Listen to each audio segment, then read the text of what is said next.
Señores estudiantes, nuevamente con ustedes en este tema tan apasionante de la fisiología vegetal, ahora con el tema de respiración de las plantas, proceso y características.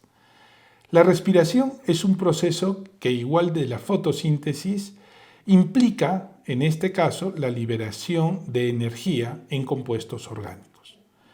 Este complejo proceso involucra diferentes etapas y componentes celulares y varía según el tipo de tejido y las condiciones ambientales. Nosotros teníamos en la fotosíntesis que los cloroplastos se desarrollaba el proceso fotosintético.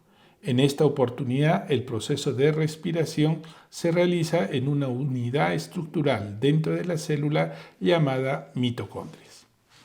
A lo largo de esta presentación, nosotros exploraremos en detalle los aspectos más importantes de lo que se refiere a la respiración vegetal, desde sus fundamentos bioquímicos hasta su medición e importancia en el ciclo de vida de las plantas.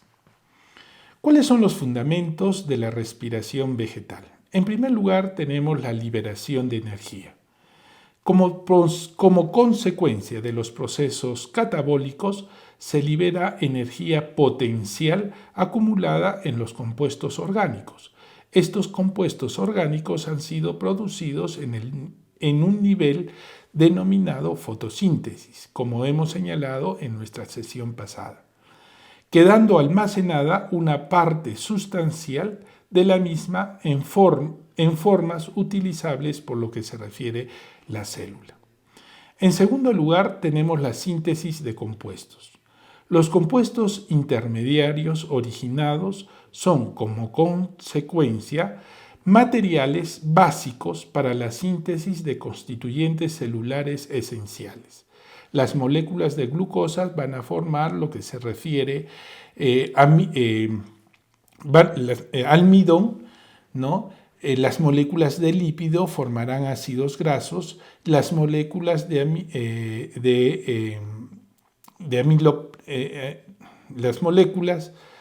aminoácidos formarán lo que se refiere proteínas. Y en tercer lugar tenemos la respiración aerobia. Las reacciones de los compuestos celulares con el oxígeno molecular constituyen la respiración aerobia, en la que los electrones de las moléculas orgánicas verifican la reducción del oxígeno y la formación consiguiente de lo que se refiere agua, con liberación de CO2, como demostró de Sauer en el año 1804. La respiración anaerobia en las plantas. En primer lugar, hemos determinado que la respiración aerobia es la presencia con oxígeno. La respiración anaerobia se da en la ausencia de lo que se refiere el O2. La liberación de CO2 consiguiente, al menos durante cierto tiempo, mediante el proceso de fermentación o respiración anaerobia. ¿Cuáles son esos aceptores electrónicos? Los aceptores electrónicos terminales son otros como el ácido pirúvico o el acetaldehído, con la consiguiente formación de lo que se refiere el ácido láctico y el alcohol etílico. Estos estudios se encuentran relacionados con la teoría propuesta por Pasteur en 1870 en levaduras y en el músculo por Fraise y Hawkins en el año 1907. ¿Cuáles son los balances entre fotosíntesis y respiración? Los tejidos fotosintéticos, desde el punto de vista cuantitativo, se producen los tejidos fotosintéticos vegetales. La respiración es de pequeña magnitud respecto a la fotosíntesis y de ahí que a plena luz se produzca una tasa fotosintética neta medible. La planta completa. Si se considera el conjunto de la planta completa, el balance, siendo todavía favorable a la fotosíntesis, ya no lo es tanto, dada la exigencia de órganos heterótrofos como las raíces, los tejidos no clorofílicos del tallo y de las hojas, las flores, los frutos, etc. En el periodo de luz y oscuridad, si se consideran conjuntamente tanto los periodos de luz, la respiración pasa a ser una fracción importante de la fotosíntesis bruta, hasta más de un 50%, en lugar del cerca del 5% de la proporción medida en los tejidos fotosintéticos. La planta va utilizando la energía producida en la fotosíntesis para ser aprovechable por los tejidos. ¿Cuáles son los componentes de la respiración vegetal? En primer lugar, tenemos la fotorrespiración. La fotorrespiración se debe a la colaboración de cloroplastos, peroxisomas y mitocondrias y es, por ello, propia y característica de los tejidos fotosintéticos. Hemos determinado que en la fotosíntesis existen las plantas C3 y las plantas C4. Las plantas C3 van a tener altos niveles de fotorrespiración. Las plantas C4 van a tener niveles mínimos de fotorrespiración, por lo cual se les considera plantas mucho más eficientes. Respiración basal o de oscuridad.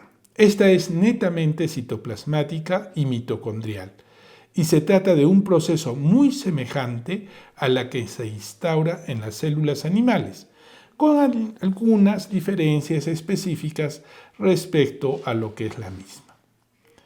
Es necesario poder cuantificar lo que es la intensidad respiratoria. Y la intensidad respiratoria se puede cuantificar por la emisión de CO2. Puede referirse a la cantidad de CO2 emitidos en unidad de tiempo y masa respiratoria. Puede referirse por el consumo de oxígeno en unidad de tiempo y masa respiratoria, por el calor liberado. Puede establecerse por parámetros indirectos, como en este caso la temperatura, por una magnitud de elevación de la temperatura, y puede producirse por la pérdida de peso, ¿no? Otra forma es a través de la pérdida de peso de lo que se refiere en material. Las unidades de medida en la respiración vegetal tenemos, cuando se da en emisión de CO2, miligramos de CO2 por hora por gramo, referido al peso fresco o seco. Consumo de oxígeno en miligramos de oxígeno durante una hora por gramo, referido al peso fresco o seco. Y el nitrógeno proteico, miligramos de CO2 producido en hora por gramo. Es una medida indirecta del protoplasma vivo. Variación de la tasa respiratoria según el tejido. No todos los tejidos de la planta van a presentar una misma tasa respiratoria. Por ejemplo, en la hoja los valores pueden ser del orden de 300 a 500, menor en el caso de hidratación. Pero si hablamos de una hoja joven va a tener una mayor tasa respiratoria por una división celular, principalmente ocasionado dentro de lo que se refiere a los meristemos. En el ápice, llamamos, los valores son de 200 a 300, en las cuales son células no diferenciadas. En la raíz, los valores del orden pueden ser de 50, que se encuentran células muy hidratadas. De acuerdo al estado fisiológico, puede presentarse diferentes tasas respiratorias. Por ejemplo, en un estado embrionario, cuando se encuentren en ápices, embriones germinales, etc. En un estado juvenil tenemos la zona de elongación y los frutos no maduros. En la zona de madurez, hojas funcionales, tejidos diferenciados, etc. Estado de senescencia, frutos maduros y hojas en término de su edad cronológica. Y el estado de letargo tenemos semillas secas y yemas durmientes. Por lo tanto, señores alumnos, la respiración junto con el proceso fotosintético son etapas muy importantes dentro de la planta, son procesos en los cuales iremos afinando cada una de estos ítems dentro de nuestra asignatura de fisiología vegetal.